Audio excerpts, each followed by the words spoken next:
Ja sam ovako pogledao čovjeka i on ide i sikra mi ovako nosi ovdje ovako naslonjene rane i kaže eto idu u četac. Čuo je to otac, on je meni rekao sakri se ispod kreveta. I onda ja sam to, naravno, poslušao sam ga a i on je u meni otac kasnije otišao u drugu sobu. Tu kasnije su došli, ušli i našli su nas, onda su nas izveli napolje. Nismo sam ja i on bilo još ljudi i sad ne mogu priti, ja se sjetim koliko je tačno. Onda smo naredili da se poredamo ovako i onda morali smo ustati. I onda smo bijeli povez oko oči, bijeli marameni svezali da ne vide kud nas voze. Onda smo naredili da uđemo u taj zeleni kamion. Herded like sheep, loaded and unloaded from a truck, 6-year-old Fahrudin Muminović and his father Mehmet were captured and sent off to be executed by Bosnian Serb forces on July 11, 1995. Gdje smo došli na mjesto Orahovac, onda naravno stao i izašli smo. Kasnije sam opet naredili da se poredamo, recimo da stojimo, znaš. Onda smo te bijele marame, te povesti skinuli s nam, onda smo naredili da stanimo ovako, onda smo naredili da legnemo na stomak, svi smo polegli. I jedan je pokušao da pobjegne, kako uspio naglo, brzo, oni trču i bježu, znaš, i njemu je četnik rekao, stani u pucati, znaš, i nije uspio ni pobjeći, on je ga pogodio u četnik.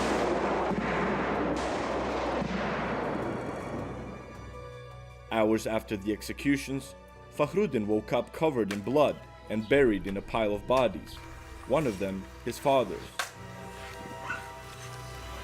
Ja sam samo ovako, kako sam ležao, ja sam digao ovako glavu, samo bio sam na stomači, ovako i podigao glavu i vidio taj bijeli džip, crveni križ, taj čovjek što me spasio, po mene došao. Ušao sam u džip i vidim nogava ovako, bio je meni upalio svjetlo i pustio mi malo i radio, muziku i tako. Da me smiri na taj način nekako i ovako je, pošto ne vidiš ništa mraka, sam se ovako okrenuo. Da pogledam, bar da pogledam, zadnji put da pogledam, pošto ja ovdje znaš, inače znam da će tu biti mrtvi, poginuti.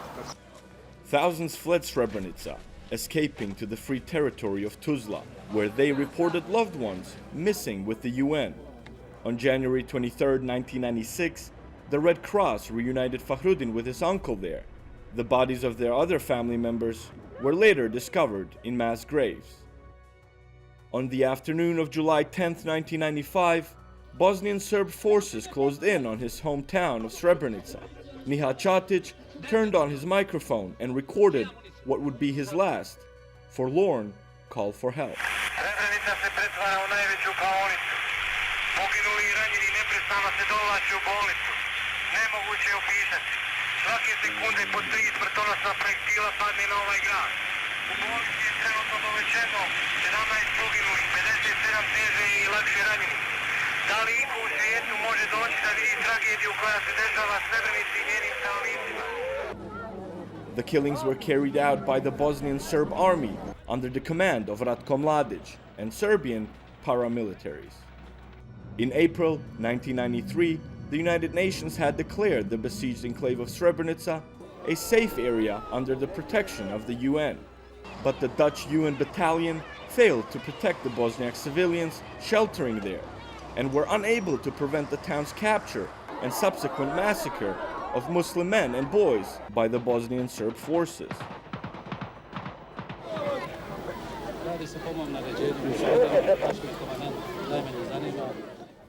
It is believed that more than 7,000 men and boys were executed in one day.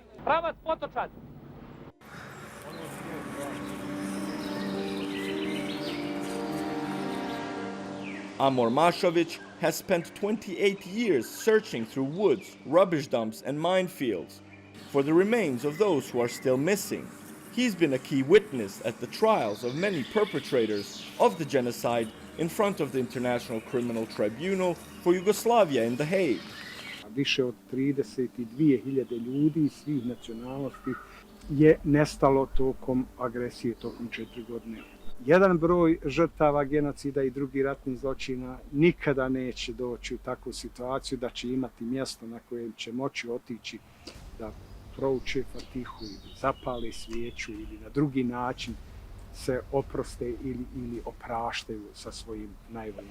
Je li on bio stao na 6 ili na ovo? Pa za 6, ja sam ga pobjerio, sad ću ja predstaviti kad je stao. Gdje ide ime oca, ne mogu da se... 55. godište koji je... Ime Osman. Ponja Luka, gdje je Luka Iljaš?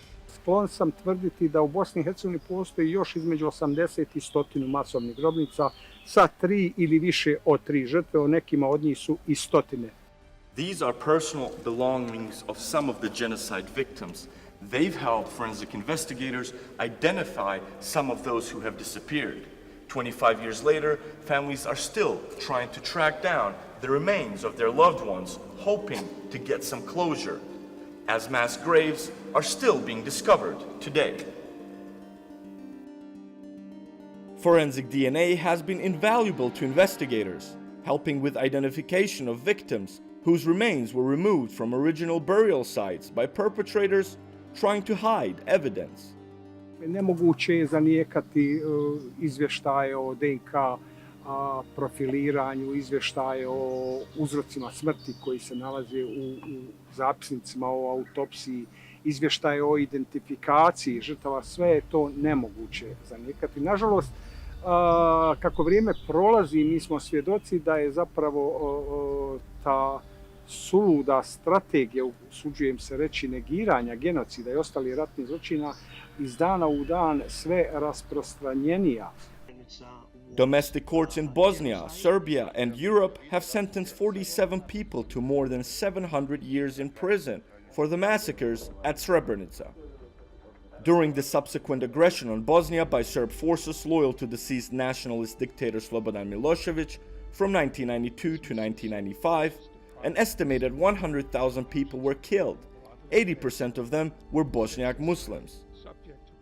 Karadzic was found guilty at The Hague of genocide at Srebrenica, but not guilty for similar actions in 7 other towns. As the verdict was broadcasted, watched by the survivors of the Srebrenica Genocide, the Serbian representative in Bosnia's Presidency Council held a special event naming a school after Karadzic and praising him as the country's first Serb president. But it was General Ratko Mladic who was in charge on the ground in Srebrenica. Ja sam general Mladić. The International Criminal Tribunal for former Yugoslavia found Mladic guilty for 10 out of 11 charges, including genocide, crimes against humanity, and violation of laws of war in Bosnia and Herzegovina between April 1992 and July 1995. His son ran a propaganda campaign among nationalist Serb media outlets, denying his father's involvement in the genocide. Šta god da je urađeno u Srebrenici, on nema ništa s tim. But the final word lie with the tribunal.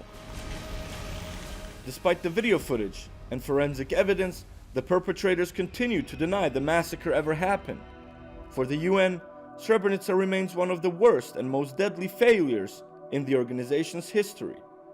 At the age of 17, working as a translator with the UN in Srebrenica, Emir Suljagic fled the horrors of genocide. He is now trying to save these walls and prevent their terrible past from being forgotten or denied. Denial is part and parcel of the process of genocide. And denial is essentially, it's concurrent with genocide. It starts the moment that genocide starts.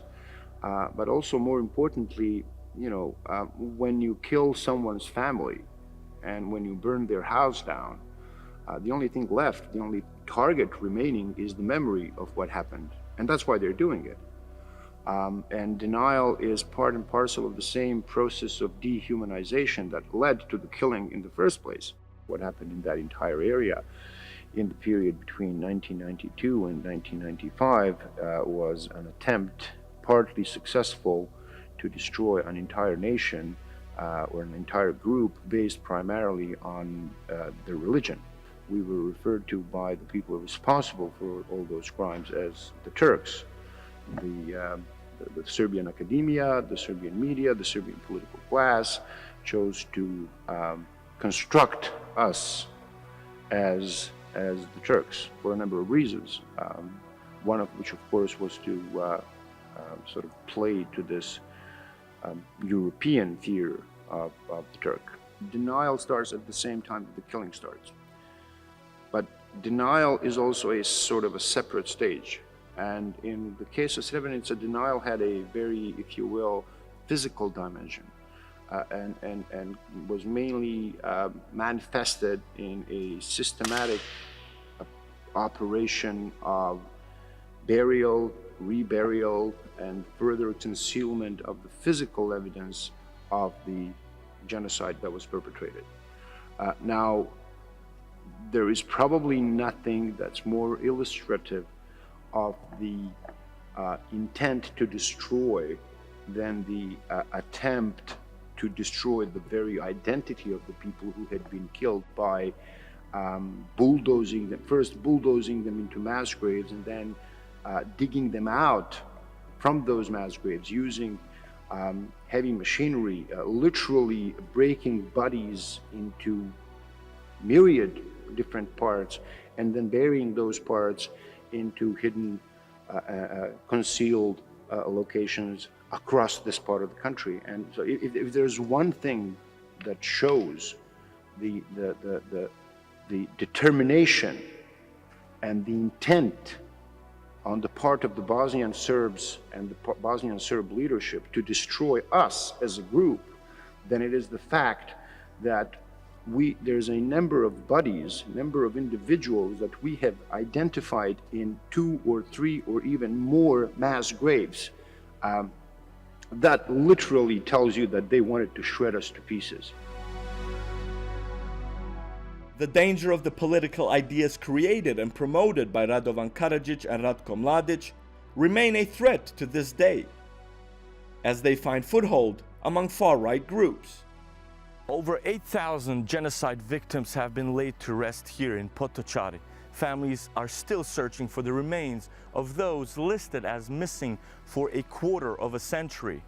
They're hoping to provide them with a decent burial in a memorial like this one. Yet, the Serbian government and Serb politicians in Bosnia continue to deny a genocide ever happened.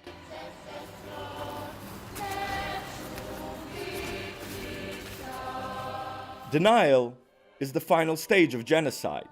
For survivors and their loved ones, it is therefore all the more important that the world never forgets. Srebrenica, July 11th, 1995.